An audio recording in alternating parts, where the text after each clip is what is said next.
Halo Sobat Mania, kembali lagi di BRC Official. Ada kabar menarik nih mengenai Media Officer PSM Makassar, Sulaiman Karim, mengonfirmasi bahwa sanksi dari FIFA resmi dicabut. Setelah kabar baik tersebut, klub segera bergerak cepat untuk mendaftarkan pemain-pemain baru pada malam yang sama. PSM Makassar akhirnya bisa bernapas lega setelah Federasi Sepak Bola Internasional FIFA secara resmi mencabut sanksi terhadap klub kebanggaan Sulawesi Selatan tersebut. Media Officer MO PSM Makassar, Sulaiman Karim, mengungkapkan rasa syukurnya atas pencabutan sanksi tersebut. Alhamdulillah banet FIFA sudah dicabut. Memang kemarin kendalanya itu hanya di masalah perbedaan zona waktu, ungkap Sulaiman, dalam keterangannya kepada media, pada Senin malam tanggal 11 Agustus tahun 2025.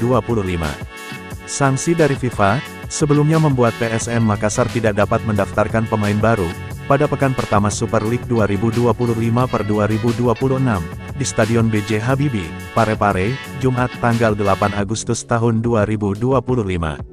Namun, kini setelah sanksi itu dicabut, klub langsung tancap gas. Setelah sanksi FIFA dicabut, malam ini juga kami langsung kebut, daftarkan pemain-pemain baru, lanjutnya. Langkah cepat ini diambil demi mengejar persiapan menghadapi lanjutan kompetisi Super League 2025/2026.